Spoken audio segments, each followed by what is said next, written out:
Good evening, Weather First meteorologist Gary Frank here with an update.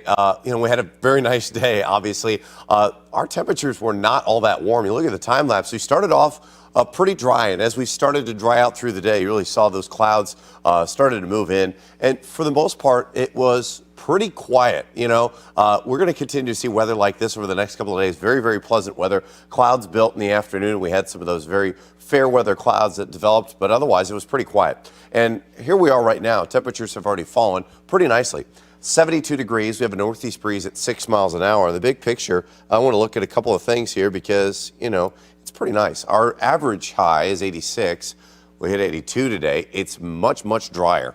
And that's really the reason, one of the main reasons that we're going to see our temps fall. These dew point numbers in the mid-50s. So today's high of 82 degrees was our 31st coolest high. And it didn't jump out a lot, but when you compare it since 1874, it's definitely in the top threshold. So a cooler day for the end of August for sure. We know how hot it can get, right? So as we look right now, as I mentioned, it's in the 70s. Look at that, those 60-degree readings behind that. 24 hours ago, we had numbers that were in the 50s here. And, we're starting to see that drier air settle down. And the more this goes down, which I think it will continue to do so, the better opportunity we have for our temperatures to continue to plummet. So tomorrow's record low is 50. Pointing that out because I think we're going to be in the top 5, very close to it in the city. We've only been in the 50s 19 times since 1874. On this date tomorrow. So it's something to look out for over the next few days.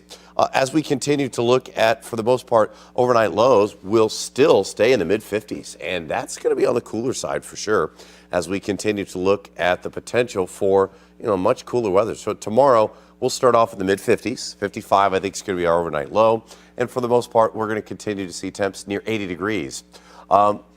That cooler weather will settle in for now, but I think we'll start to build the heat back up just a little bit. As we do so, I don't think it's going to be quite to the extreme that we had over the last few days. So it will be not quite as humid for the next couple of days, and then getting a little bit more muggy by Saturday. But not much. Temps in the 50s and then low 60s. We're back into the 70s. And Labor Day weekend right now looks dry, quiet, and pleasant as we continue to inch our way back into the low 90s, staying above average.